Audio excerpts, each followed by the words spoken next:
If you're like most people, you want to create the kind of marketing that makes people want to reach out to you and connect with you. And so this podcast, we're going to explore ways that you can do just that. Come listen. Welcome to the Behind Her Brand podcast with your host, Kimberly Spencer. Every week, join Kimberly and her guest for inspiring interviews with passionate business builders, corporate leaders, and catalysts of change. Plus, we will be sharing business and career building strategies and tools that you can use to grow. So let's dive into today's episode. Hey, everyone.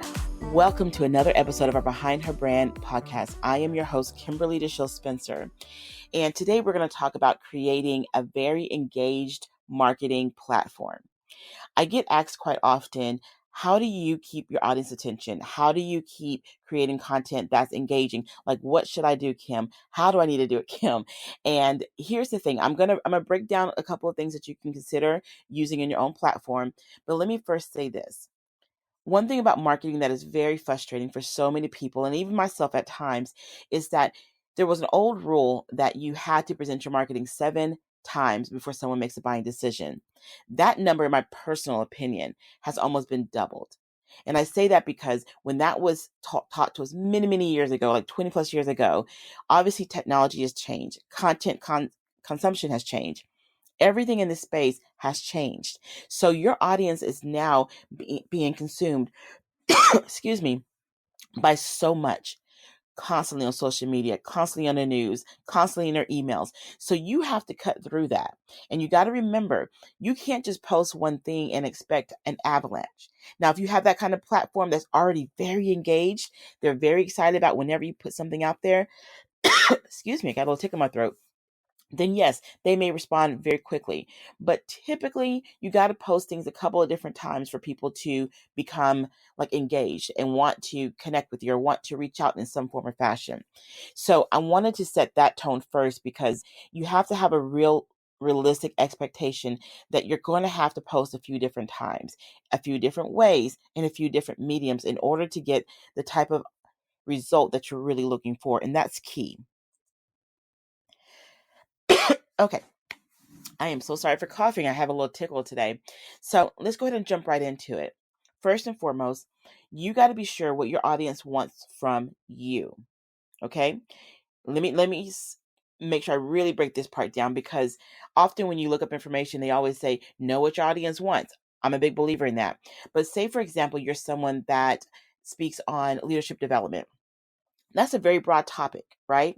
So if they Google leadership experts, leadership consultants, there's going to be a array of people that are going to pop up. So how do you cut through that? How does your marketing cut through that? If you have a topic that typically is very broad, find what your best areas in that topic is. Like, for example, I'm marketing and branding, right? Again, very broad terms. But when someone comes to me about social media development, am I good at it? I think I'm good. But am I great? Not quite there yet. And I can be very honest about that. I'm still learning and building in that platform. So I would refer them to a colleague of mine who is amazing in that space. Now, if they want to look at strategy, if they want to look at brand development, brand voice, and all those areas, I'm your girl. So I know where my strengths lies, and I know the areas that I'm still growing in. So I would never teach someone in an area that I'm still growing in, because I want them to get the best possible resource possible.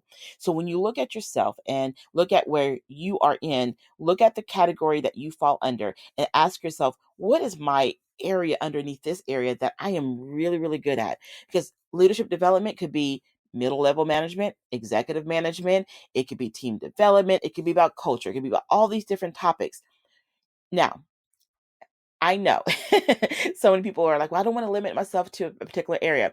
This is not about limitations. This is not about limiting yourself. This is about making sure that you have a strong positioning in a core area that may be potentially highly competitive.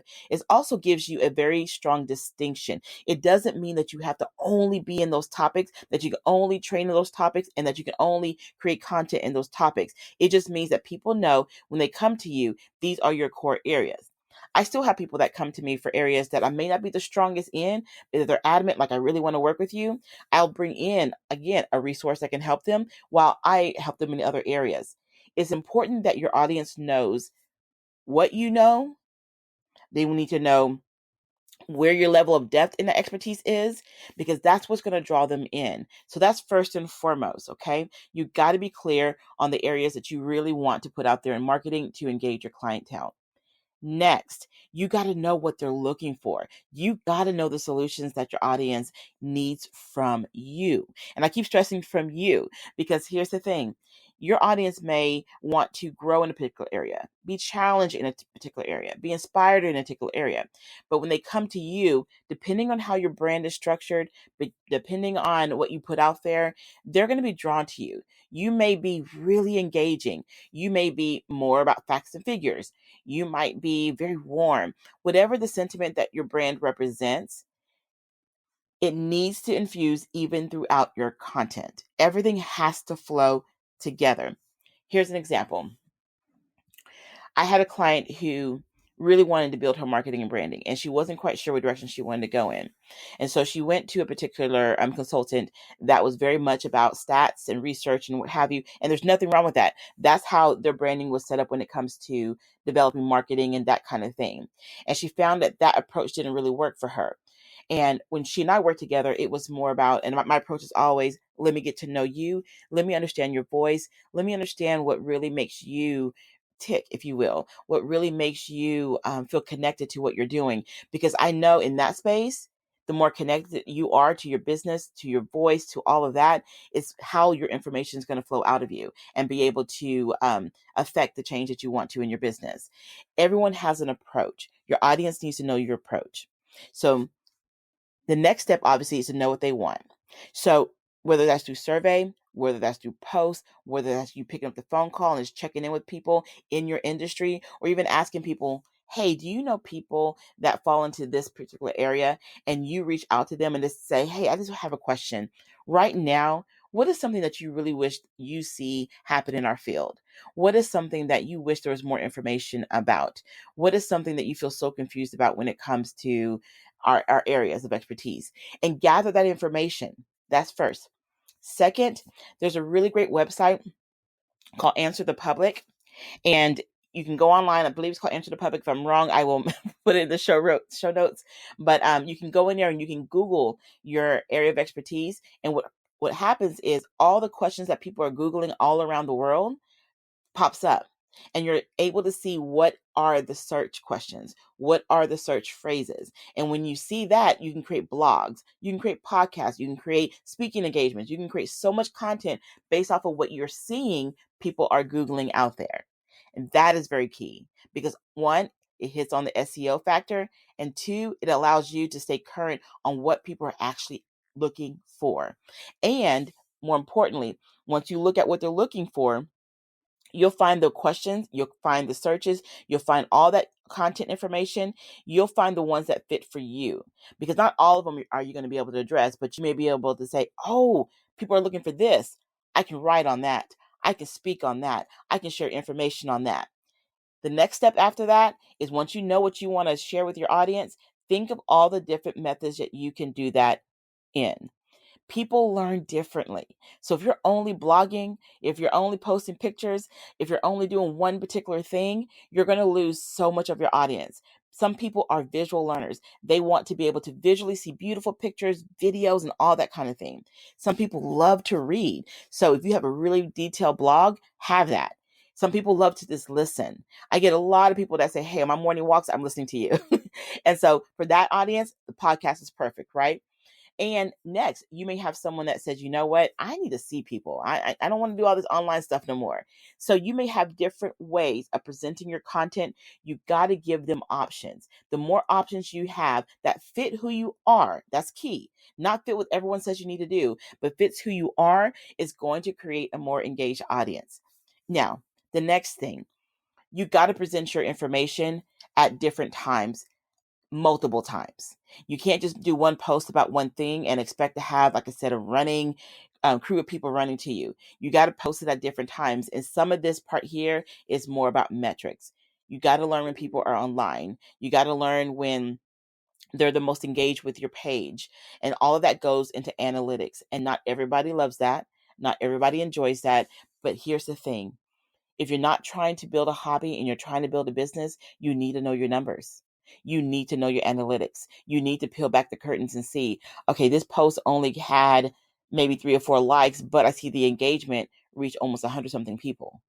And furthermore, if it also causes them to sign up for your newsletter, maybe make a purchase, whatever that might be, then that marketing, that worked.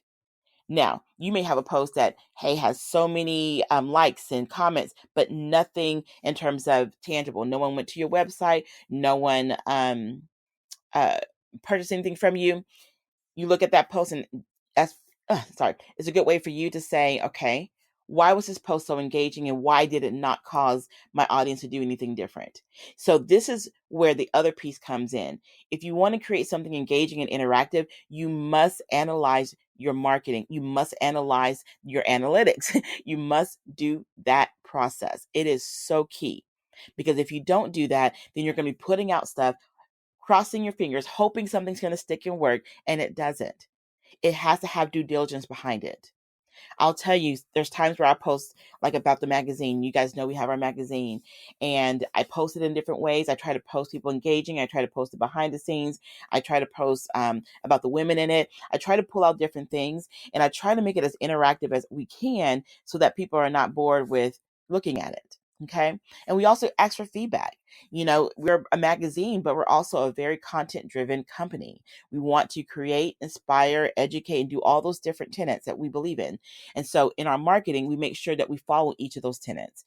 So again, we do that based off of the feedback we got from our audience.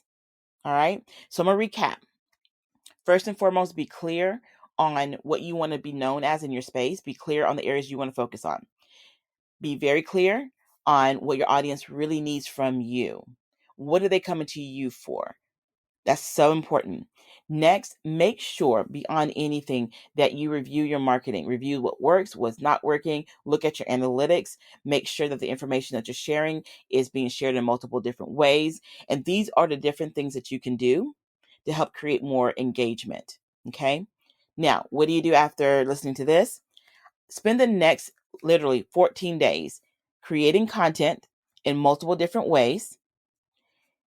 Make sure you talk to your audience and be very clear on what it is that you know that they're looking for. And then next, spend time uploading everything, and then spend the next 2 weeks looking at your analytics. Find out, if I post at 7:30, do I get better engagement at that point in time? If I post at 2 or 3, is that the better time, or is my audience more up at night? Like, putting the information up for at least a solid 14 days and doing your due diligence and looking at the analytics and seeing when engagement takes place is key. And yes, posting often is definitely a rule of the thumb, but you don't want to just post anything. You want to be very strategic about what you're posting. You want to make sure that people want to stay on your page as much as possible. So it's not just about posting. It's making sure you're posting stuff that they want to see, posting stuff they don't mind looking at their feed every day. That's the key. Okay. If you have any questions, let us know. But thank you so much for listening to another Behind Her Brand podcast. And I hope that this was helpful. I hope in some fashion that putting these things in place will help you create a more engaged audience. You can learn more about what we do here at Behind Her Brand at www.behindherbrand.net.